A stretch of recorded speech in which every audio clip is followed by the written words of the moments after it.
নেতৃত্ব মানে অন্যদের জীবনকে সুন্দর করার সুবর্ণ সুযোগ, আর এই সুযোগ যে নিষ্ঠার সঙ্গে পূরণ করতে জানেন সেই প্রকৃত রাজনীতিবিদ। সুপ্রিয় দর্শক, আজ আমাদের মাঝে যিনি উপস্থিত আছেন তাকে আমরা বরাবরই জনগণের সেবায় নিয়োজিত থাকতে দেখেছি।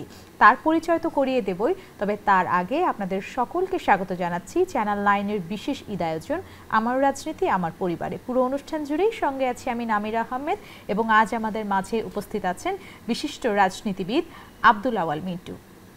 স্বাগত আপনাকে। আপনাকে ধন্যবাদ। ঈদ মোবারক, এবং শ্রোতা ভাই বোন বন্ধু সবাইকে ঈদ মোবারক জানাচ্ছি।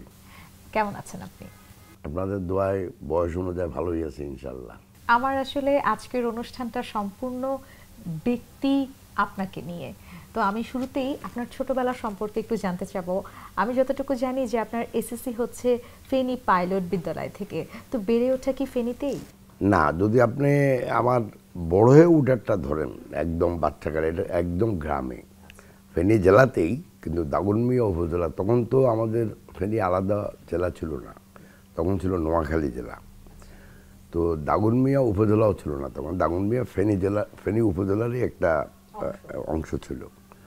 তো দাগনমিয়া উপজেলাতে আমার বাড়ি, সেখানে পাশেই একটা স্কুল ছিল কামাল আতাতুর্ক হাই স্কুল, আর প্রাইমারি স্কুল তো বাড়ির সামনেই ছিল। এটা আমাদের পরিবার কর্তৃকই স্থাপিত ছিল। তো একদম বাড়ির সামনে প্রাইমারি স্কুল ছিল, সেটা শেষ করে আতাতুর্ক মডেল হাই স্কুল থেকে 8 পর্যন্ত পড়ছি। তারপরে আমার চাচা ছিল ঢাকাতে, উনি আমাকে ঢাকাতে নিয়ে আসে, পলিটেকনিক হাই স্কুলে ক্লাস 9 পড়ছি। তারপরে উনি আবার কুমিল্লা বদলি হয়ে চলে যায়। বদলি হয়ে যাওয়া মানে হলো উনি ব্যবসা করতো, উনি কুমিল্লাতে চলে গেছেন। তখন আমি ফেনী পাইলট হাই স্কুলে যাই ভর্তি হয়েছি, শুধু ক্লাস 10-এ। সেখান থেকে মেট্রিক পাস করে আমি আবার কুমিল্লাতে ফেরত আসছি। হ্যাঁ, কুমিল্লা ভিক্টোরিয়াতে এইচএসসি পাস করছি। সেটা হলো মানে এই ছোটোকালের এই লেখাপড়ার সময়টা একটু ঘোরাঘুরিতে ছিলাম। আচ্ছা, তখনকার ঈদটা আসলে কেমন কেটেছে, যেহেতু আপনি বলেছেন যে একটা আসা যাওয়ার মাঝেই আপনি বড় হয়েছেন? যুগের সাথে সাথে তো অনেক জিনিস চেঞ্জ হয়, আমাদের কালচারের পরিবর্তন হয়, চিন্তাধারার পরিবর্তন হয়, প্রযুক্তির পরিবর্তন হয়। তো আমাদের ছোটোবেলার ঈদে আমরা যে আনন্দটা পেতাম, আমার মনে হয় না এখন সেই আনন্দটা আমাদের ছেলেমেয়েরা পায়। গ্রামে যখন আপনি বড় হন, তখন সাধারণ নিয়মেই আপনি জমি জমা আপনার যাই থাকুক, এখনকার তুলনায় তখন কিন্তু মানুষ খুব গরিব ছিল। ধরুন এখন বাংলাদেশের শতকরা 20 বা 21% দারিদ্র সীমার নিচে বসবাস করে, তখন শতকরা 90% দারিদ্র সীমার নিচে বসবাস করত। আমাদের গ্রামে এমন কেউই ছিল না যাকে আমরা দেখি নাই যে বছরে শেষে চাল কিনতে হয় না। একমাত্র আমাদের পরিবারে ছিল, বা আরও 2-একটা থাকতে পারে হয়তো, বাট মেনলি আমাদের ছিল, আমরা কিন্তু চাল কিনতে হয় নাই। তো আপনারা ধরতে পারেন যে গ্রামীণ পরিবেশে আমাদের একটা সচ্ছলতা ছিল পরিবারের। কিন্তু এত সত্ত্বেও আপনি পাইতেন বছরে 1টা কি 2টা শার্ট, 1 জোড়া জুতা হয়তো, আর জুতা যখন পুরানো হয়ে যেত আবার এটাকে ওই মুচির কাছে নিয়ে যেত রিপেয়ার করতে। কথা বলছেন আপনার? সো এখন তো যুগ সেরকম না, এখন যুগের অনেক পরিবর্তন হয়েছে। তো এখন একটা 10 বছরের বা 8 বছরের একটা ছেলে বা মেয়ে যখন একটা নতুন কাপড় পায়, নতুন জুতা পায়, এটার আলাদা একটা কৃতজ্ঞতা বলেন, খুশি বলেন, এটা আলাদা একটা আমেজ ছিল এটার। কারণ এখন যখন আপনি বছরে 10টা শার্ট কিনেন, হ্যাঁ 10টা শার্ট আপনার ছেলে মেয়েদের দেন, যত গরিবই হোক, এখন 5-7টা শার্ট, 5-7টা প্যান্ট বছরে কিনে, জুতা কিনে 2-3 বার। তো সেজন্য এখন আর ওই আমেজটা পাওয়া যাবে না। আমরা যেমন ঈদের সময় আমরা বেসিক্যালি 2-3 একটা হলেও আমরা জানি যে ঈদের সময় নতুন জামা কাপড় পাওয়া যাবে, জুতাও পাওয়া যেতে পারে। তারপরে ধরুন ঈদের দিন ওই সবাই কিছু টুকটাক আমাদের পয়সা দিত, কেউ চালে না, কেউ আটা না, এরকম দিত। তো এই যে আমরা যে আনন্দটা ঈদের দিন করতাম, একদম সকাল থেকে সন্ধ্যা পর্যন্ত এক ধরনের এই আসা যাওয়ার ভিতরে মানুষ আসতো, আমরাও যেতাম। তারপরে প্রায় 2 দিন তখন আত্মীয়স্বজনের বাড়িতে যাওয়া। তো এখন তো আর সেগুলি নাই, এখন সে একান্নভুক্ত পরিবারও এখন আর নাই তেমন। দুই নাম্বার হলো আত্মীয় স্বজনের বাড়িতেও এরকম যাওয়া আসে এখন আর মানুষ করে না, কারণ মানুষ আস্তে আস্তে প্রযুক্তির কারণে হোক বা উন্নয়নের কারণে হোক মানুষ একটু সেলফ সেন্ট্রিক হয়ে গেছে আজকাল। আমাদের ঈদের দিন বিকালে অবশ্যই কোনো না আমার খালার বাড়িতে যাওয়া, মামার বাড়িতে যাওয়া অথবা ফুফুর বাড়িতে যাওয়া এবং তারপরের দিন কন্টিনিউ করা, সেটা এখন আর নাই। সো এই জন্য তখনকার আমরা ঈদের যে আনন্দ উপভোগ করতাম সেটা এখন বলা যায় যে এখন আর আপনি পাবেন না। জি, আমার কাছে আরো কিছু ইনফরমেশন আছে। আমি যতটুকু জানি যে আপনি পড়তে খুব পছন্দ করেন, আপনার অনেকগুলো ডিগ্রি অর্জন করেছেন। আপনি ম্যারিন একাডেমি চিটাগং থেকে বিএসসি ইন ম্যারিন ইঞ্জিনিয়ারিং এ ডিগ্রি অর্জন করেছেন। আপনি স্টেট ইউনিভার্সিটি থেকে, যেটা নিউ ইয়র্কে আছে, সেখান থেকে আপনি এমএস করেছেন। তো এই যে এত পড়াশোনা, তার পাশাপাশি আপনি লয়ের উপরও আপনার মাস্টার্স আছে, এত কিছু কিভাবে ম্যানেজ করতেন আপনি? না শুনুন, জ্ঞান অর্জনের বিষয়টা কিন্তু একদিনের না। আপনি যদি জ্ঞান অর্জন করতে চান, এটা কেউ যদি মনে করে যে আমি শুধু পরীক্ষা পাশ করলাম আর জ্ঞান অর্জন করলাম, এটা ঠিক না আমার মতে। জ্ঞানের পরিধি যেন অনেক বড়, আপনাকে শিখার অর্জন করারও সিস্টেম বিভিন্ন। আমার বেলা যেটা হয়েছে, যেমন আমি প্রথম জীবনে কুমিল্লা ভিক্টোরিয়া থেকে ইন্টারমিডিয়েট পাশ করার পরে যেভাবেই হোক, তখনকার দিনে তো এত অপরচুনিটি কম ছিল, তা আমি মেরিন একাডেমিতে পরীক্ষা দিয়েছি পিওরলি অ্যাডভার্টাইজমেন্ট দেখে যে ওরা ক্যাডেট নেবে। তো আমি সেখানে পরীক্ষা দিয়েছি, পরীক্ষাতে আমি টিকছি, ওখানে জয়েন করছি, 2 বছর ডিপ্লোমা শেষ করছি। পরবর্তীকালে কিন্তু আমি জাহাজে চাকরি করছি। আমি 3 বছর 2 মাস পুরোপুরি জাহাজে চাকরি করছি। এই 3 বছর 2 মাসে অনলি প্রথম যখন আমি জাহাজে চাকরি করি, তখন প্রথম ট্রিপটা আমার ছিল একটা, আমার অনুভূতির জন্য বলতেছি যে প্রথম ট্রিপটা আমার জন্য অত্যন্ত গুরুত্বপূর্ণ ছিল লাইফে। আমার বয়স তখন মাত্র ধরেন 20 বা আরও কম, 19.5 হতে পারে। এই বয়সে আমি আবার প্রথম জাহাজে আমাকে, যেটা করাচিতে উঠছি, এখান থেকে ফ্লাই করে করাচি নিয়ে গেছে আমাদের ওই মানে পাকিস্তান শিপিং কর্পোরেশন নিজের টিকিট দিয়ে নিয়ে গেছে। তো নেওয়ার পরে আমাকে যে জাহাজটা প্রথম দিল, সেটা প্রথম করাচি থেকে গেছে জেদ্দাতে। তো জেদ্দাতে যাওয়াতে সে 1968 সনে 68-এ আমি প্রথম উমরা করছি।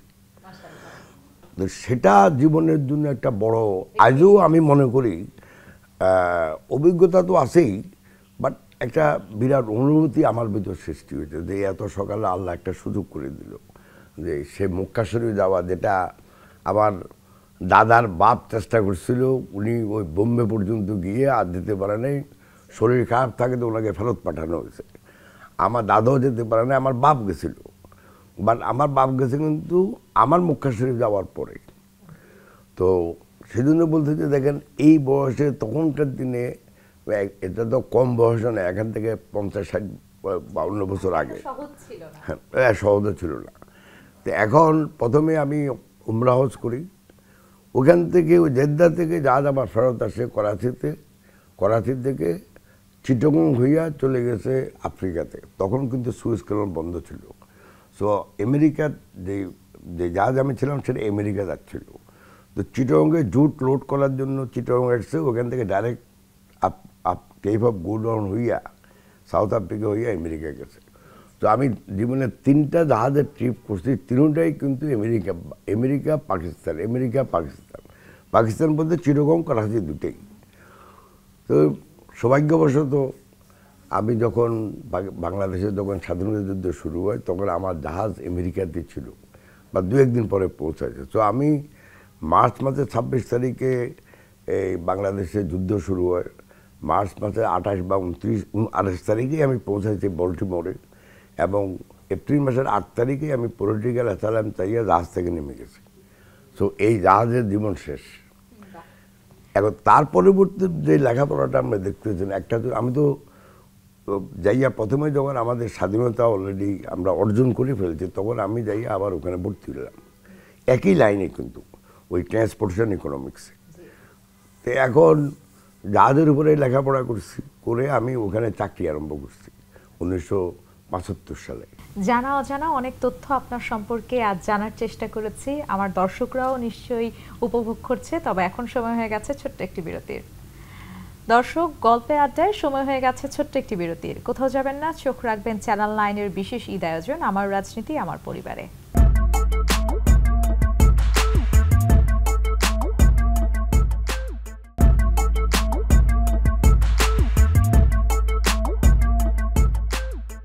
দর্শক, আরও একবার স্বাগত জানাচ্ছি চ্যানেল 9-এর বিশেষ ঈদ আয়োজন আমার রাজনীতি আমার পরিবার। পুরো অনুষ্ঠান জুড়েই সঙ্গে আছি আমি নামিরা আহমেদ, এবং আজ আমাদের মাঝে উপস্থিত আছেন বিশিষ্ট রাজনীতিবিদ আব্দুল আওয়াল মিন্টু।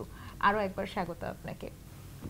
আপনার ছোটবেলা থেকে পড়াশোনার জার্নিটা বা বৈবাহিক জীবনে কিভাবে পদার্পণ করলেন সেই জার্নিটা আমরা শুনলাম, তবে এখন একটু জানতে চাই রাজনীতিতে কিভাবে আসা। বউ আর আমাদের শেখ রেহানা, ওনারা দুজনেই ওই ধানমন্ডি একটা স্কুল থেকে মেট্রিক পাস করছে একসাথে। পরবর্তীকালে ইডেন গার্লস কলেজে দুজনে একসাথে লেখাপড়া করতো। তো যখন আমার বিয়ে হয় তখন এই দুই বোনের সাথে, এবং ওর ছেলেদের কথা আমার মনে নাই, কিন্তু এই দুই বোনের সাথে ওই বিয়ের সময় আমার পরিচয় হয়। পরবর্তীকালে তো আমরা তো আমেরিকা চলে গেছি 3 সপ্তাহ পরে। তারপরে এখানে অনেক ঘটনা বাংলাদেশে ঘটছে। তো আমাদের এই রেহানার সাথে আমাদের একটা যোগাযোগ ছিল লন্ডনে যখন ছিল, তখন আমরা লন্ডনের মাধ্যমে আসা যাওয়া করতাম বা ইউরোপে আসতাম, দেখা হতো। আমি 1981 সালে বাংলাদেশে ফেরত আসি। আমার ওখানে চাকরি ছেড়ে দিয়ে বাই দ্যাট টাইম আমার বড় ছেলে জন্ম হয়েছে, এবং আমার মেজো ছেলে তখনও জন্ম হয় নাই, কিন্তু আরও 3-4 মাস পরে হবে। তো আমি চিন্তা করলাম যে ছেলে আমেরিকার একটা প্রবলেম হইল, একবার যারা যায় ছেলে মেয়ে যদি একটু বড় হয় তখন আর কেউ ফেরত আসতে পারে না। বিকজ একটা আমেরিকান ওই আপনাকে একটা মানে একটা সার্কেলে আপনি পড়ে যান। আপনার বাড়ি করেন তো বাড়ির মর্গেজ দিতে হয়, চাকরি করেন, চাকরির সুবাদে মনে করেন আর একটু প্রমোশন হবে, একটা সাইকেলে আপনি পড়ে যান, তখন আর কেউ বাংলাদেশে আসতে চায় না বা দেশে আসতে চায় না। এটা বাংলাদেশের ক্ষেত্রে যেটা প্রযোজ্য, প্রতিবেশী দেশের সাথেও একই জিনিস প্রযোজ্য। তো তখন বড় ছেলে অলরেডি তখন 2 বছর, 2 বছরের একটু বেশি, ধরুন 2.5 বছর, আর মেজোটা এখনও জন্ম হয় নাই। তো আমি আমার ওয়াইফকে রেখেই বাংলাদেশে চলে আসি। তো বড়টা তো এখন আমার থেকে বেশি টেলিভিশনে দেখবেন ফুটবল নিয়ে, ও তো ফুটবল ফেডারেশনের প্রেসিডেন্ট। তো আসার পরে আমি এখানে আবার নিজে ব্যবসা আরম্ভ করি। তো ব্যবসার একটা সূত্র ছিল, কিন্তু যেই ব্যবসা আমি আমেরিকাতে করতাম সেটাই ছিল আমার মেইন সূত্র। কারণ তখন বাংলাদেশে প্রতি বছর একটা আইন ছিল আমেরিকার, বলতো PL 480। ওই আইনের আওতায় বিভিন্ন দেশে তারা গম, চাল, ফার্টিলাইজার সাহায্য করত। তো এটা নিয়ম ছিল যে আপনি যদি বাংলাদেশ যদি 2 লক্ষ টন গম পাইত, তাহলে 1 লক্ষ টন অবশ্যই আমেরিকান জাহাজে আসতে হইত। তো আমেরিকান কোম্পানি বেটে ছিল না, 7-8টা কোম্পানি ছিল। তো তারা এনকারেজ করছে আমাকে, বলতে আমার বিকজ আমি ওখানে জাহাজের মানে একটা অফিসে চাকরি করতাম, আমেরিকান শিপিং কোম্পানি। তারা বললো যে ভাই তুমি বাংলাদেশে চলে যাও, কারণ ওইখানে আমরা জাহাজ গেলে আমাদের খুব অসুবিধা হয়। তো ওদের সহায়তায়, ওদের এনকারেজমেন্টে আমি বাংলাদেশে চলে আসি। তো এই জাহাজগুলো আবার অনেক বড় বড় জাহাজ, এগুলি বাংলাদেশের বন্দরে ঢুকতে পারে না। যেমন কোনো জাহাজ নিয়ে আসতো 60,000 টন, 70,000 টন, 1 লক্ষ টনও নিয়ে আসতো। এগুলি প্রথমে আমরা ডিসচার্জ করতাম কুতুবদিয়াতে, কুতুবদিয়া শেষ করে চিটাগং আউটার অ্যাঙ্করেজ, এবং পুরো জাহাজেই যে মাল থাকতো পুরোটাই কিন্তু আপনাকে বহির্বন্দরে বা ওই নোংর অবস্থায় আপনাকে ওই ডিসচার্জ করতে হতো। আপনার সঙ্গে কথা বলে অনেক ভালো লাগছে, এবং এই তথ্যগুলো আমার দর্শকের বোধহয় জানা ছিল না। আজকে যে তথ্যগুলো আপনার কাছ থেকে আমরা পেয়েছি, তবে এখন সময় হয়ে গেছে আরেকটি ছোট্ট বিরতির। দর্শক, গল্পে আড্ডায় আবারও সময় হয়ে গেল ছোট্ট বিরতির। কোথাও যাবেন না, চোখ রাখবেন চ্যানেল 9-এর বিশেষ ঈদ আয়োজনে।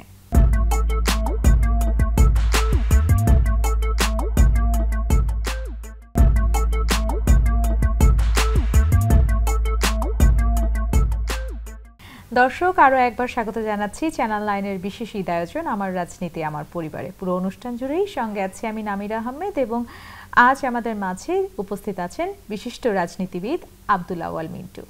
আরও একবার স্বাগত আপনাকে।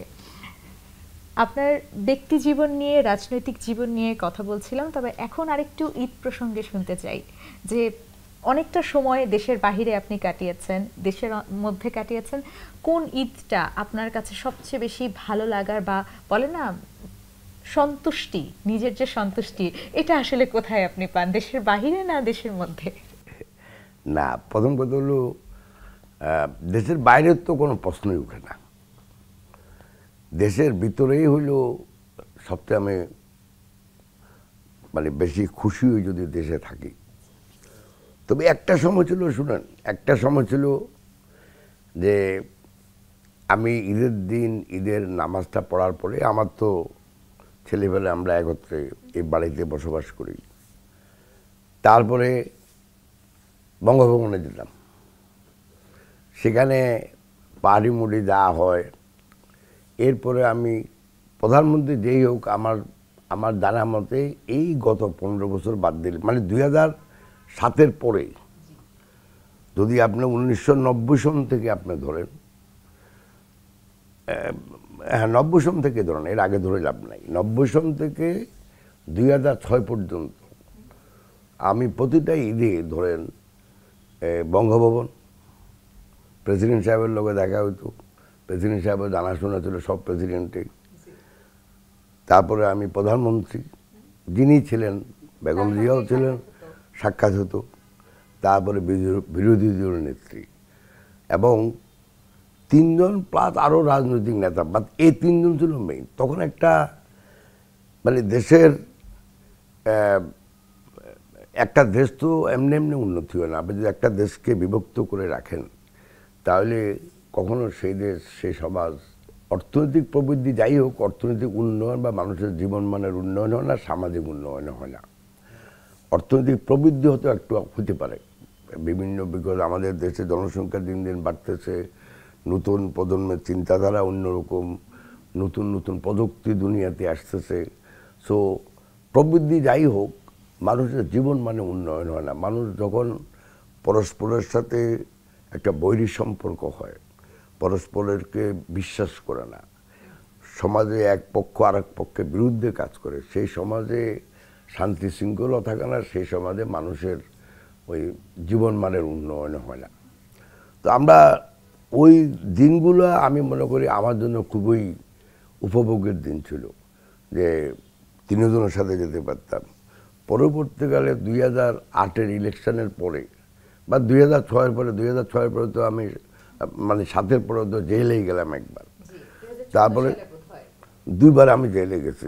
একবার গেছি 1/11-এর সময় 2008-এ, হ্যাঁ 2007-এ, সরি 2007-এ, আর আরেকবার গেলাম 2015 সময়, 14 বা 15 ইলেকশনের, এই ইলেকশন হওয়ার 2 মাস আগে। আপনার সাথে কথা বলে বেশ ভালো লাগলো। নতুনভাবে আপনাকে, আপনার যারা দর্শক আছেন তারা জানতে পেরেছে। আমরা অনুষ্ঠানের একেবারেই শেষ পর্যায়ে চলে এসেছি। আমাদের দর্শকদের উদ্দেশ্যে যদি আপনি কিছু বলতেন। দর্শকদের উপর দিয়ে, ভাই বোনদের উদ্দেশ্যে একটাই বলা, যে আমাদের বাংলাদেশকে আমরা একটা একতাবদ্ধ সমাজ চাই। যে যার রাজনীতি করবে, এটা নিয়ে কোনো সমস্যা নাই। প্রত্যেক লোকেরই একটা নেতা আছে যার অনুসারী বা অনুগামী আমরা, কিন্তু এটা নিয়ে নিজেদের ভিতরে যত বিভেদ সৃষ্টি কম হয়, তত দেশের জন্য মঙ্গল, দেশের অর্থনৈতিক উন্নয়নের জন্য মঙ্গল। এবং আমাদের যে যার ছেলে মেয়ে যতটুকু লেখাপড়া করছে, ওদেরকে যদি আমরা এনকারেজ করি দেশের জন্য, সম্পদ সৃষ্টির জন্য, সম্পদ সৃষ্টি শুধু ব্যবসা করলে যে হয় তা না, সামাজিক সম্পদও একটা বড় সম্পদ। তো আমরা যদি একটা উদাহরণ দিচ্ছি, যেমন আমার বড় ছেলে ফুটবল, বাংলাদেশ ফুটবল ফেডারেশনের প্রেসিডেন্ট, তো সে ফুল টাইম ফুটবল নিয়ে আসে। এটার কারণ আমি এনকারেজ করি, কারণ আমি দেখি যে এই যে দেখেন ফুটবলের গতদিন টিকিটে পায় নাই মানুষ, কারণ যত একটা ছেলে মেয়েদের মানসিক বিকাশ জ্ঞান অর্জনের সাথে সাথে যদি না হয়, তো মানসিক বিকাশ, সমাজের প্রতি দায়বদ্ধতা এবং জ্ঞান অর্জন, এই তিনটার একত্র করে যদি আমরা একটা একতাবদ্ধ সমাজে নিজেদের সেই সম্পদকে ব্যবহার করতে না পারি, তাহলে ওই দেশের উন্নয়ন হয় না। তো আমরা চাই যে সবাই একত্রে মিলেমিশে থেকে আমার দেশকে আরো উন্নতি করা। ধন্যবাদ। তো দর্শক, এই ছিল আমাদের আজকের আয়োজন। আপনারা সবাই ভালো থাকবেন, সুস্থ থাকবেন এবং চোখ রাখবেন চ্যানেল 9-এর বিশেষ ঈদ আয়োজনগুলোতে।